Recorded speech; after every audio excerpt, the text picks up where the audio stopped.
Анан ачуум келет, шөле баягы желкесинен кармап жерге чаабейин деп момунтуп баратсам эле өзүмтүм эле чамгарактап кеттим дейт. Ал анан чамгарактап атам дейт, бирде көзүмө жер көрүнөт дейт, бирде эл көрүнөт дейт, бирде лампочка көрүнөт дейт. Тигинин колунан бошомсом тырмалаңдап качам дейт, ал сүйрөп келип ортого чабат дейт. Тим эле камыр жуургандай жууруп атат дейт. Эл ушундай күлүп атат дейт, кыраң каткы дейт тим эле. Өзүм өлгөнтөм дейт, өпкөм өлүп калыптыр дейт.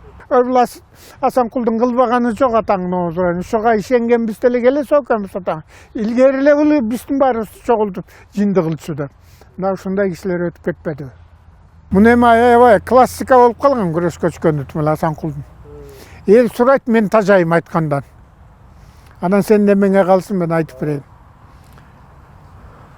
Асанкул Шаршенов мен 20 жыл чогуу иштеп, ата баладай, ини байкедей болуп калдык. Ажырашкан жокпуз аябай, өмүрдүн аягына чейин. Анан ошол киши айтып калар эле. Артык Мырзабаев деген ырчы байкебиз болгон, опера балетте. Токтогулдун ролун аткарып, Советтер Союзунун эл ырчысы болгон. Анан ошол киши эле дайыма айтып калчу. Ой, Келдибек, алда Асанкулдун күрөшкө түшкөнүн уктуң беле деп эле. Жок десек, ой, уксаңар, болгон окуя. Мына мен жанында жүргөм деп. Анан сурасак айтып атпайбы Шаршенов. 42-жылы училищеде Күрөңкейипте окуп атам дейт. Эмнеде окуп атканымды да билбейм дейт. Бою 2 метр, айылда бейбаш өскөн, туура эмес балдарды жыга чаабыйм дейт. Анан эле эс тартыбыбыздын баары эле тамак дейт. 3 маал бекер тамак берет дейт. Ошону эле күтүп отурам дейт, мен бөлөгүн окубайм дейт. Анан эле бир күнү кандан жасалган тамак берип кал дейт. 42-жыл согуш учуру. Анан баягы айылы бу жер, анан жеп жүрөбүз дейт. Анан айылга барганда апам сурады дейт, эмне тамак берет экен дейт, курсагың ачкан жокпу деп. Курсагы ачкан жок, бир жума болду, кандан жасалган тамак берип атат деп.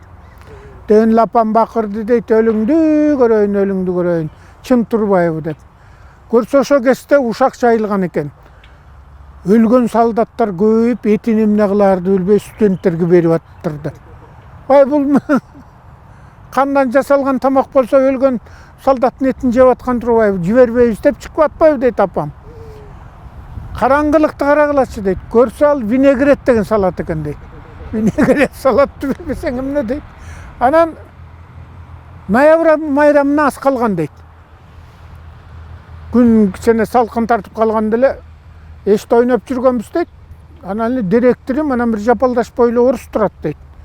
Анан орус баарыбызды карап туруп эле кыйкыр дейт. Вот это самый высокий ко мне дейт. Анан орусча билгендер айтат, сени чакырып атат деп. Анан карап туруп ойлодум дейт, Кудай ырден бул орустар тамак береби мага. Анан бардым дейт, барсам айтты дейт, ого, ты же второй Кажамкул деди дейт. С тебе борец выйдет, сынок, пойдем заниматься деп.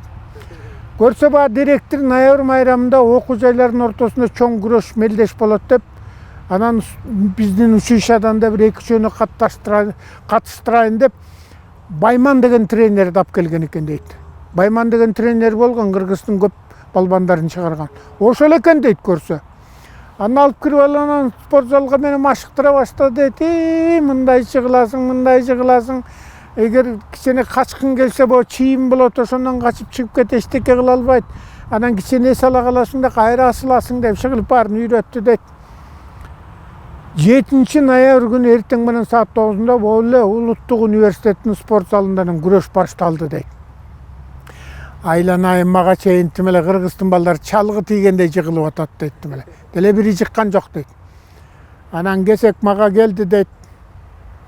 Анан атам окууга өткөнүмдү сүйүнүп сураган экен дейт. Ай, бул ким менен жатат, кимдер менен жатат десе, бүт арылут менен жатат. Кыргызстан боюнча чогулган деп.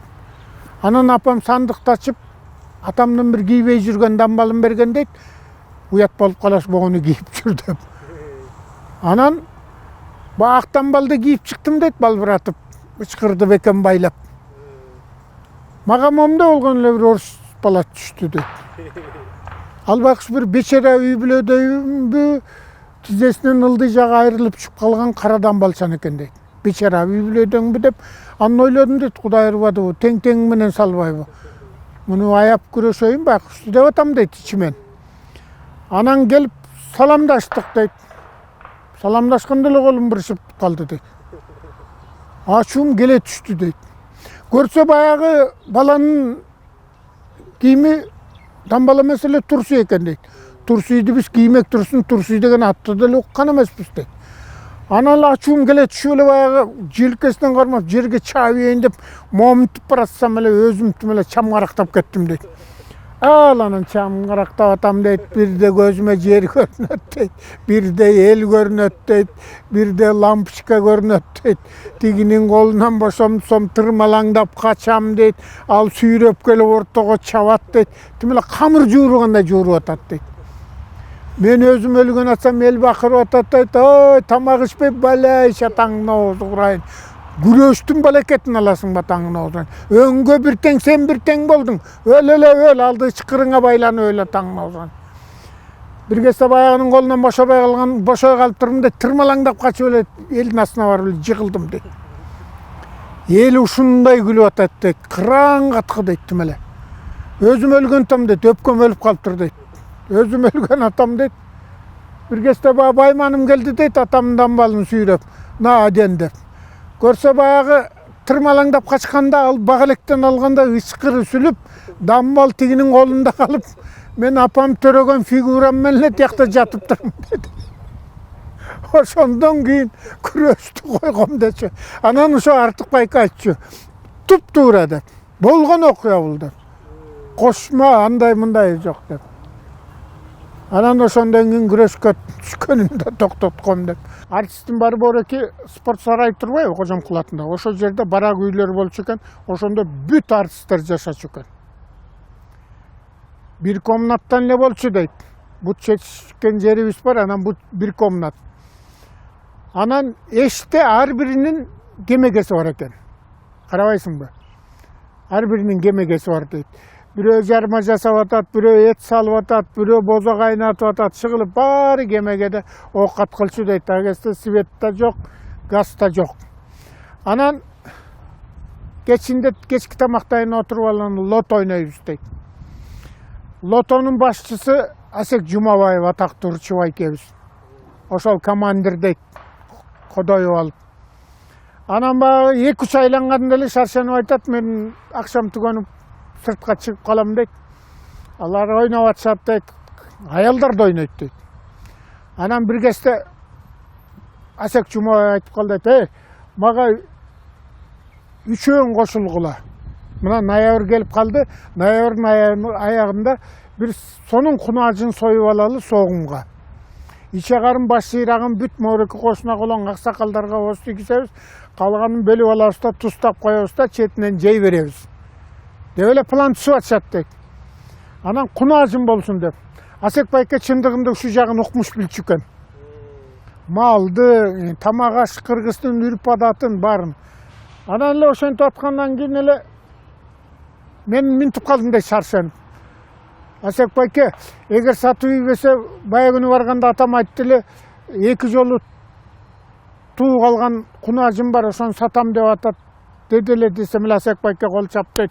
Ой, өрүк, таңына отурайын, өрүк. Ап кел ошону. Мына акча деп эле, анан кийин мага колума 10 сом берди дейт. Ошондо бир кунаажын 50 сом экен дейт. Эртең алып келгенден кийин 50 сомду колуңа беребиз деп. Анан Асек байке айтты, бу жалайылынан алып келатканым болот да. Баланча жерге токтойсуң, түкүнчө жерге токтойсуң, анан могу рабочий городокко келген кезде, Пишпекке келгенде суу ичир, ичагарды жакшы артылат деп бүт айтып берди. 10 сомду алып алып кетип калдым дейт досторума. Ойноп күлүп жүрөм дейт. Аябай жыргатып алардын баарын. Эртең менен келсем эле, келатсам баягы төртөө турат дейт. Ар жакта бир көк кишилер бар болчу дейт, кунаажын дос жерге союшмак дейт. Анан сүмсүйүп келатам дейт. Жакын келсем эле Асек байке бакырды дейт. Эй, кана кунаажын деп. Дегенде эле буркурап ыйлап ийдим дейт шаршанып. Жиндик атаңдын оозу курайын. Ой, эмне болуп атасың? Кунаажың кана? Десем эле ыйлап атып айттым дейт. Атам ошентип жайлоого чыгарбай өзү бакчу. Чоң арыктар бар биздин айылда. Ошол арыктардын ичине от косчу. Анан кунаажын аябай семирип кыпкысыл болуп, тим эле сүйкүмдүү болуп, атам кунаажынды көргөн сайын эле өбө берчү экен. Анан айылда бир ызы чуу чыгып, бул шүмшүк атаңдын оозурайын айылды шерменде кылат. Буларды көчүрүш керек. Же болбосо өрттөш керек деп атыптыр. Анан силерге келдим. Атам сурады, ошолор жей берет бекен, арамба дал эмеспи кунаажын дедим дейт. Десем эле Асек Жумабаев ашатып эле сөгүп жатып калды дейт. Атаңдын оозурай. Бул эмне деген шермендечилик, атаңды.